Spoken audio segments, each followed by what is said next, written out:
Yesterday, I reported that a suspicious package was hand delivered to the home of liberal billionaire George Soros.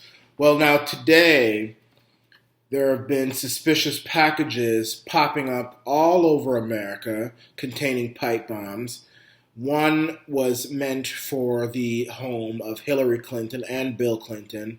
Another one was meant to be sent to the home of Barack Obama. Those two were intercepted before they managed to get there. But a third one was sent to the CNN Center in New York City, and that one managed to get there. The CNN Center was evacuated. Everything was evacuated. Nobody's been hurt. Nobody's been injured. But I feel that the media now is using all of what has happened and what has transpired. They're using all of this. And this is why I've got more questions than answers with regards to all of what's going on here. I mean, they're now saying that some of these packages had a return address on them belonging to a prominent Democrat, which that right there raises a lot of red flags with me.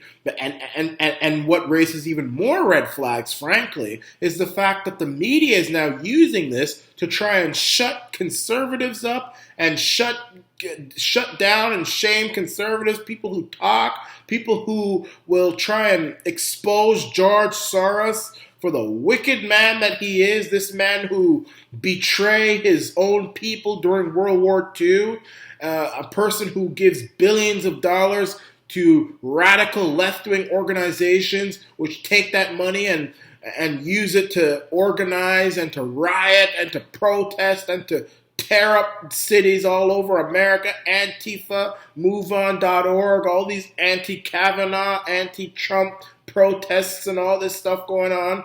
I mean, and I've seen it, I've heard it. They're now saying that the hateful rhetoric, this anger, the divisive language on the right, when it comes to George Soros and Hillary Clinton and CNN, that's responsible for what's going on here right now. But have you noticed, my friends, that the hateful rhetoric and language is coming from the left as of recently? Who's the one who said, let's start a crowd, and if you see anyone from Donald Trump's cabinet in public, you chase them away and you get in their face and do all that? That's Maxine Waters with a tacky head and her bouffant hair. Who is the one who said, when they go low, you kick them? That was Eric Holder. I mean, someone should kick him. I'm just saying that because he's supposed to be the former Attorney General, the top cop of America, and he's talking about kicking people. Lock that fool up. I mean, you should lock that nigga up. And then you got Cory Booker and Barack Obama and Hillary Clinton talking about you can't be civil. So, I mean, I would say a lot of the anger in America is the responsibility of all those people on the left. And I would say that, yes. But now that you got the media actually talking about people accusing George Soros of things that they can't prove when they know that's wrong, and we can prove everything that we've accused George Soros of. We can prove all of it. We can prove all of it, and people have proved it. WorldNet Daily, InfoWars, even Bill O'Reilly, everybody. Every time George Soros has been accused of something, it's been proven. And I feel that George Soros and money connected to George Soros, who does donate very generously, and everybody will tell you that, to Hillary Clinton and Barack Obama and other left-wing politicians, his money is probably partially, if not fully, involved with the two caravans heading to America from Central America right now. But in any case, I don't appreciate the fact that the media is now using this to try and say anybody who accuses George Soros of anything now is going to have blood on his hands if he gets assassinated.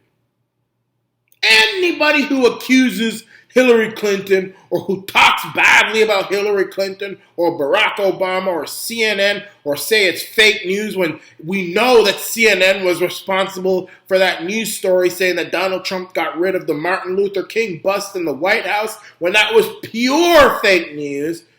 But if you call them fake news, you're going to have blood on your hands. You're partially responsible for this bombing, this package found at their building containing a pipe bomb. You're just as responsible. You're just as culpable as the person who managed to get close to George Soros' mailbox and open up this famous billionaire's mailbox and put a package in there, and nobody managed to see him. There was no cameras, no sensors, nothing. You're just as responsible. That's what they're saying now. If you watch ABC, you watch NBC, you watch CNN, that's what they're trying to say now. Forgetting their own rhetoric. Forgetting the fact that Eric Holder has been talking about kicking people if they go low. Even Joe Biden talked about wanting to get into a fight with Donald Trump. And by the way, Donald Trump would whoop that old man's behind so hard it wouldn't even be funny. But their rhetoric is just as bad, if not worse. Donald Trump, who's been talking about tax cuts, America first, trying to deal with Saudi Arabia, trying to get better trade deals. And then you got Maxine Waters talking about getting in people's face, and Cory Booker and Hillary Clinton say you can't be civil and all this sort of stuff. That's what they're saying, and they've forgotten all about that. But you can't criticize George Soros, otherwise you're just as responsible for this bomb threat than the person who did it.